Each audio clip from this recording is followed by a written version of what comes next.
is it rational for a business to borrow money to invest in something? Well, what I would say is everything on earth was built with money borrowed to invest in. For example, you're in Dubai right now. Walk outside and look up at all those buildings. They were all built with debt. Everybody on earth, all 7.8 billion people, they need some store of monetary energy that they can trust and rely upon. And so you can't build anything of beauty. You can't build a company. You can't build a country. You can't build a family. You can't build anything on a crumbling foundation. And that's why Bitcoin is really important. And that's why, people that are believers in Bitcoin, we're not just here for the technology. We're not just here because it's a good investment. We believe in Bitcoin because for the first time in human history, we've invented an effective monetary network that's going to solve the problem that everybody on earth has, and they all have to solve it. How do I collect and store and channel my life force, my monetary energy in a virtuous fashion over time? If I have no hope, if I expect that all of my life is going to be drained out of me in 1, 2, 3, 5, 10 years, what's the point of planning for anything? How can you look out a decade or 5 years or 3 years or 20 years?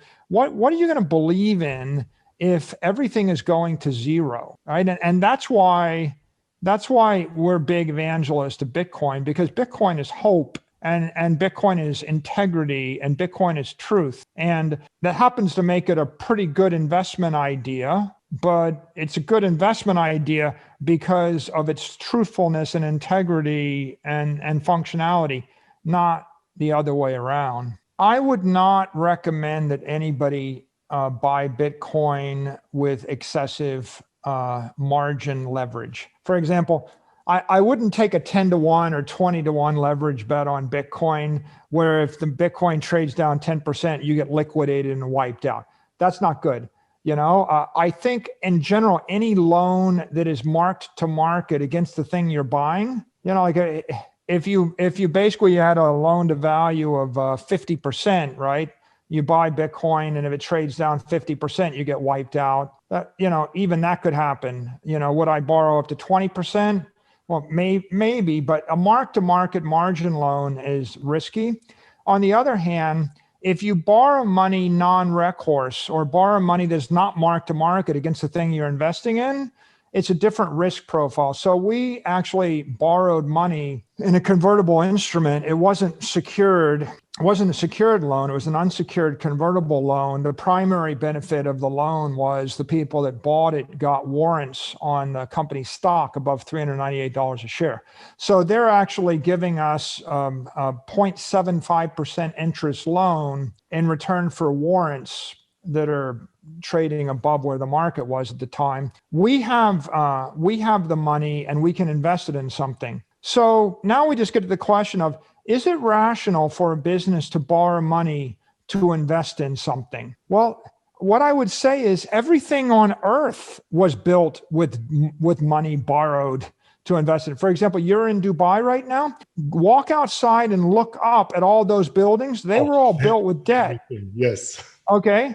When you get on an airplane, the airplane's financed. When you have a house, how many people buy a house with a mortgage loan? Most people. When you buy a car, so people buy cars, houses, airplanes, boats, commercial buildings. They build highways. Like, the world is full of stuff that was built with debt. How many companies borrow money in order to invest in their business? Amazon does. I mean, like, lots of Apple does. By the way, Apple, the world's full of companies. In fact, 95% of companies have borrowed money. So borrowing money there probably is no piece of commercial real estate ever developed that didn't have a loan on it, right? Yep. So it's not really strange, in my opinion, to borrow money in order to invest in a business venture, which is what we did.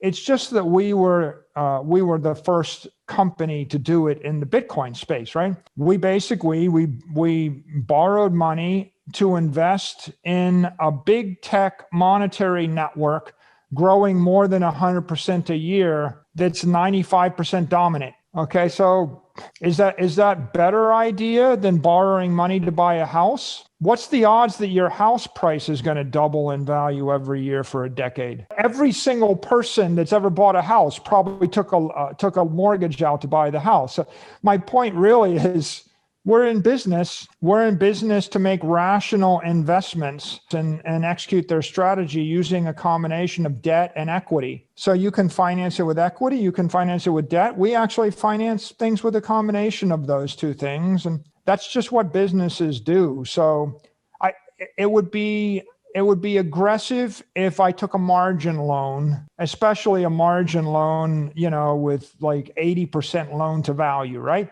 Yeah. And it's pretty obvious, if the thing trades down 20% and you're 80% loan to value, you get liquidated. So that's an aggressive strategy. Taking an uncorrelated loan against other property, basically mortgaging a company. We borrowed money against the cash flows of our business in order to invest in another business, which is going up more than 100% a year, right? All we did is we just used our capital to invest in a line of business. By the way, when Disney built Disney World, I bet they also took out debt to build amusement park. And when Emirates Airlines buys airplanes, oftentimes they'll finance them with debt. So it's not uncommon for companies to use debt financing in order to expand businesses if they believe in the business. If you thought about it a different way, you would say, would you rather have an asset that yields 5% interest in like 5% coupon that's taxable, or have a zero coupon asset that doubles every year? Yep. Does not. Which of the two would you want? Like, isn't it pretty obvious? If you're asking me, of course. But the thing that's doubling every year is yielding you 100% after tax, and the thing that's yielding 5% is 3% after tax. So at the end of the day, it makes a lot more sense to own the thing that's appreciating in principle, tax deferred. And the real question is, do you believe in it or not? If you believe that Bitcoin was going to go up 20% a year, if you believe that and you had a house, you could borrow $1 million against the house, take $1 million against the house and pay 3% interest, invest in Bitcoin and get 100% tax-free interest. Yeah. Like, you would have a 98% arbitrage, right? Your $1 million loan, if you don't borrow the money, right, then if you don't borrow the money, then what do you have? You have $1 million in equity, and it goes up at the price of the house. If you borrow the money, then you're going to get $1 million, and then in a year it's 2 million, and a year it's 4 million, and in the third year it's 8 million, and in the fourth year it's 16 million, and the fifth year is 32 million, and the sixth year is 64 million, and the seventh year is 128 million, the eighth year is 256 million, the ninth year is 512 million, and you know where we're ending up. You would be a billionaire at the end of 10 years if you took a $1 million loan, and you would have paid $30,000 a year or $300,000 in interest. So would you pay $300,000 in interest to make $1 billion?